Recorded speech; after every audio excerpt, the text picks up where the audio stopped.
और किलोमीटर का शुभारंभ फतेहाबाद के दुर्ग गाँव में पहुँचे हरियाणा के सीएम मनोहर लाल खट्टर। सीएम मनोहर लाल खट्टर ने एक साथ किया 60 अमृत सरोवरों का उद्घाटन। हरियाणा के फतेहाबाद के दुर्ग गाँव से सभी अमृत सरोवरों का किया था उद्घाटन। इस मौके पर केंद्रीय मंत्री जयवर्धन सिंह जेटली व स्मिता करोड़ों रुपए की विकास परियोजनाओं का आज उद्घाटन करेंगे। करोड़ों रुपए की सौगात देकर जाएंगे जिला फतेहाबाद निवासियों को। आप ज्यादा से ज्यादा संख्या में यहाँ पहुंचे। जो भाई इधर उधर खड़े वो सामने आकर बैठ जाए।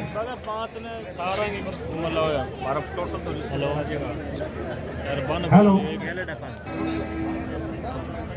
आप उनका यहाँ पहुंचने पर तालियों से जोरदार स्वागत करें। जब भी माननीय मुख्यमंत्री यहाँ पहुंचे, स्वागत जो जिन्होंने स्वागत कमेटी है वो तत्पर रहे।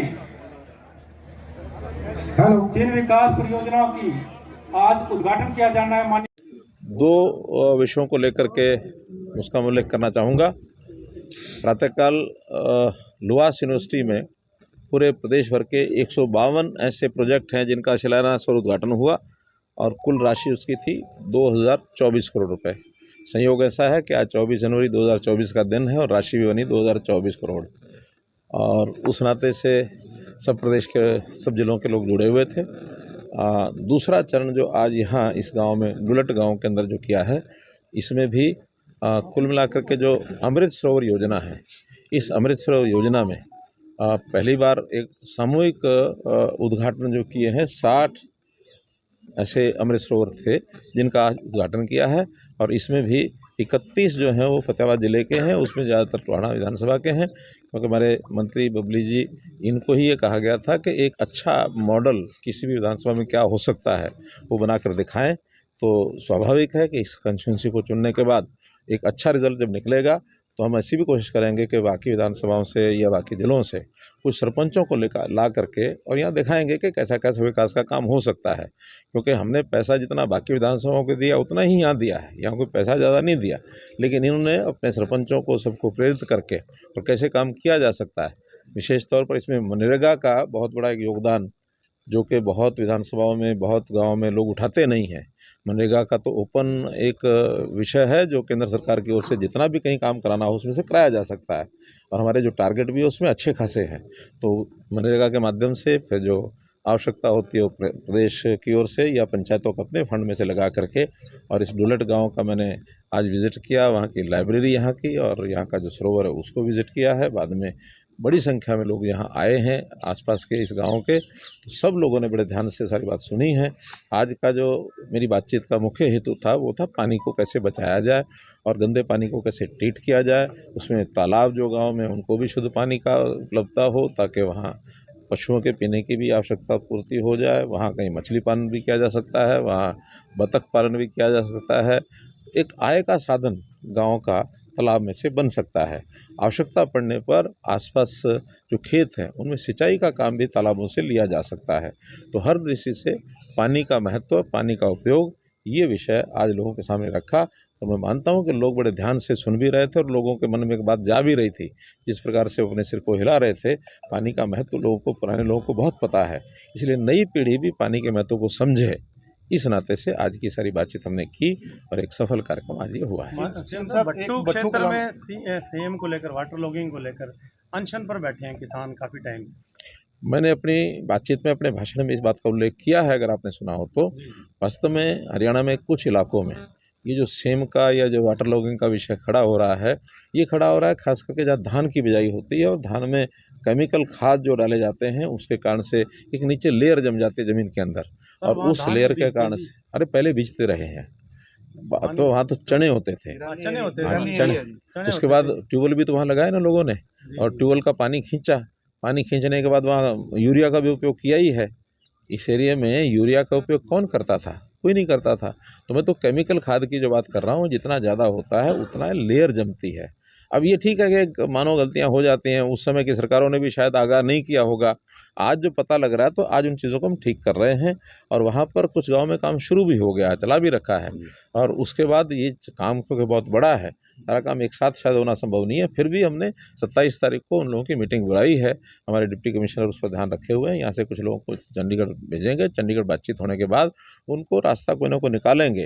खाली यहाँ नहीं है, एलनाबाद के क्षेत्र में भी इस प्रकार के सेम के गाँव हैं, झज्जर के इलाके में इस प्रकार के सेम के गाँव हैं, रोहतक के इलाके में वाटर लॉगिंग का एरिया है।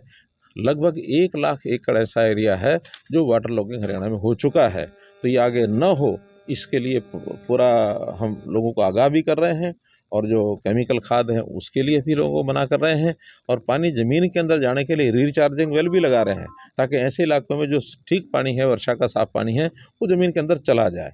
और वहाँ भी जो जिप्सम आदि का प्रबंध करके वाटर लॉगिंग को कैसे ठीक किया जा सकता है, इसकी मल्टीपल एक पॉलिसी ये बनाई है, जिसमें से इसको हम ठीक करा सकें। वो मुआवजा और पुनर्वास की मांग कर रहे हैं। मेरा कहना है कि वो सारे काम हम कर रहे हैं, लेकिन क्योंकि कोई दोष किसी सरकार का नहीं है, किसी व्यक्ति का नहीं है। एक प्राकृतिक बातें होती हैं, कुछ स्वभाव की बातें होती हैं। अगर स्वभाव ठीक रखते लोग तो ये चीज़ें नहीं होती। आज मैंने झज्जर जिले में देखा है, वहाँ ज़मीनों में लोगों ने भट्ठे लगाए, भट्ठे लगाने के बाद ईंट वहाँ से मिट्टी उठाई, और कुछ मिट्टी उठा करके सड़कों में ले गए। जब पानी झील बन जाता है, फिर पानी इकट्ठा होता है तो वाटर लॉगिंग होती है। फिर वो कहते हैं इसका मुआवजा मिलना चाहिए। तो ये मुआवजे का अधिकार किसी का नहीं होता है, लेकिन सहायता करना सरकार का काम होता है। हम सहायता करेंगे ताकि ज़मीन ठीक हो सके, उनकी उपज जो है दोबारा से हो सके। इसलिए किसी के ऊपर दोषारोपण करना भी ठीक नहीं है। मिल करके उसमें किसान भी सहयोग करेंगे, सरकार भी करेगी, मिलकर उसको ठीक करेंगे। सर जी, सिरसा लोकसभा से आपने आपके भांजे को पार्टी में इनवाइट किया है सर, उसको मानने का है सिरसा लोकसभा? ऐसा एक मेरा भांजा है, एक मेरी भांजी है। फिर भी भांजी ने तो जीत दिया सर, अब भांजे को मौका दी तो जाएगा। मैं तो कह रहा हूँ, ये भांजा भांजी का जो घर का मामला है, ये हम ठीक कर लेंगे, आप चिंता मत करो इसकी। रामलला प्राण प्रतिष्ठा समारोह में विपक्ष अनुपस्थित था, उसे कैसे देखते हैं? अब मैं उसको क्या कहूँ, या तो उनको समझ नहीं है इतनी, या उनमें आस्था नहीं है। आस्था का विषय तो अब वो कहने लग गए कि नहीं नहीं, हरियाणा में सब लोग भगवान कृष्ण को और राम जी को मानते हैं, यहाँ तो कृष्ण और राम की धरती है। अब ये कहने लग गए, तो इसका मतलब आस्था पर तो आ गए हैं। लेकिन नासमझी ज़रूर है कि समाज के साथ मिलकर चलने में उनको हिचक होती है। सारा समाज देश राममय है, वहाँ कोई राजनीति नहीं थी। राजनीति का तो कोई विषय ही नहीं है, क्योंकि ये संघर्ष देश का 500 साल पुराना है, और 500 साल से कहीं कोई देश की जनता अगर संघर्ष कर रही है और उसमें लड़ाई, कानूनी लड़ाई लड़ रहे हैं। कानूनी लड़ाई भी सन 1853 में शुरू हुई थी, उसके बाद भी इतने वर्ष हो गए, 170 साल। तो इस लड़ाई को, इस जनता की भावनाओं को लोगों को समझना चाहिए। और साथ में ऐसा थोड़ी कि आयोजन समिति जो थी उनके साथ संबंध में कोई ये बीजेपी का कार्यक्रम नहीं था, ये कोई प्रधानमंत्री जी का कार्यक्रम नहीं था। हाँ, प्रधानमंत्री जी को बुलाया गया कि प्राण प्रतिष्ठा के समय वो आ रहे हैं, लेकिन वो एक कार्यक्रम में अनादारद रहे हैं, अलग रहे हैं। उसमें से तरह तरह की अड़चने भी उन्होंने पहले डाली ही हैं, आखिर कोर्ट में भी अड़चने वो डालते रहे हैं। नाम बताइए और आपका पद बताइए, उसके बाद बताइए कि जो हरियाणा के अंदर जो ये पॉन्ड्स जो बनाए जा रहे हैं, इनका क्या महत्व है, कितने पॉन्ड्स हैं और क्या इनसे लोगों को लाभ मिलेगा? मेरा नाम प्रभाकर कुमार वर्मा है और मैं executive vice chairperson Haryana pond authority में हूँ। और हरियाणा पॉन्ड अथॉरिटी अक्टूबर 2018 में माननीय मुख्यमंत्री जी ने इसको गठित किया था।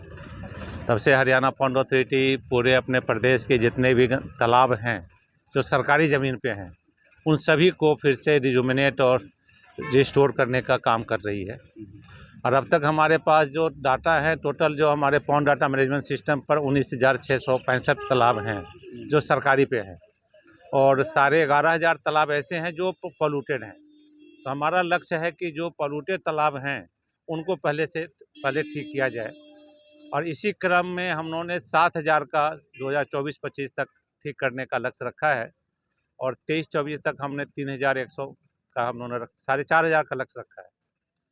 और अभी इसके लाभ ये है कि एक तो हमारा जो गिरता हुआ भूजल स्तर है, जो पानी जो हमारे तालाब में जो रिस्टोर होता है तो रिचार्ज भी होता है ग्राउंड को। तो ऐसे ही जितने भी तालाब हैं, लगभग हमारा जो टारगेट है कि 5,000 करोड़ लीटर का हम जल का संचय करेंगे, और 2,500 करोड़ लीटर हम रिचार्ज करेंगे, जो हमारा मार्च 2024 तक का लक्ष्य है। उसका हम लोगों ने 80% हमने लक्ष्य प्राप्त कर लिया है। और इस वर्ष में हमारा है 1768 तालाब ऑलरेडी हमने कंप्लीट किया है। तो जैसा मैं नया तो वाटर होल्डिंग कैपेसिटी बढ़ गई, जिससे हम माइक्रो इरिगेशन के माध्यम से सिंचाई का काम कर सकते हैं। ग्राउंड वाटर रिचार्ज हो गया। जहां हम खड़े हैं वहां की पहले की स्थिति आप देखते होंगे और आज की स्थिति ऐसी है।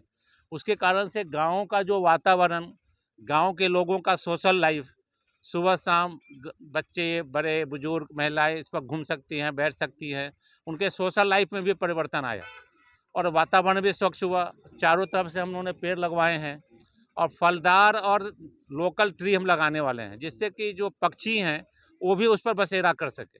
तो कुल मिला के हम टोटल वातावरण को, हम इकोसिस्टम को, पर्यावरण को ठीक करने का काम कर रहे हैं। जैसे ये जो बना रहे हैं आप, तालाब बना रहे हैं, अमृत सरोवर बना रहे हैं, तो क्या आज सीएम उनका उद्घाटन करने जा रहे हैं हरियाणा के अंदर, या हाँ। पहले भी शुरू हो चुका है? नहीं, पहले भी कई माने उन्होंने उद्घाटन किया हुआ है, लेकिन अभी माननीय मुख्यमंत्री जी ने एक नया अनूठा, चूँकि अमृत सरोवर की योजना अप्रैल 2022 में शुरू हुई थी, उसके तहत हमारा लक्ष्य था कि 16 से 50 तालाब को ठीक करना है, 75 तालाब प्रत्येक जिले के हिसाब से, लेकिन हम लोगों ने 1768 तालाब को ठीक कर दिया है। अब उसमें उन्होंने योजना दी है कि जिसमें हमारे जो बेंचेज भी लग जाएं, लाइट्स लग जाएं और फुटपाथ बन जाए और पेड़ लग जाए, ऐसे जो जहाँ जहाँ लग जाएंगे, बाकी तो जो एक्सकेवेशन हो गया, डिवाटरिंग हो गया, ऐसे जहाँ पर 8 काम हो जाएंगे उनको अमृत प्लस कहेंगे। ऐसे अमृत प्लस के 60 तालाब, 9 जिले के 60 तालाब हैं, जिसको माननीय मुख्यमंत्री जी के द्वारा आज उद्घाटन किया जा रहा है।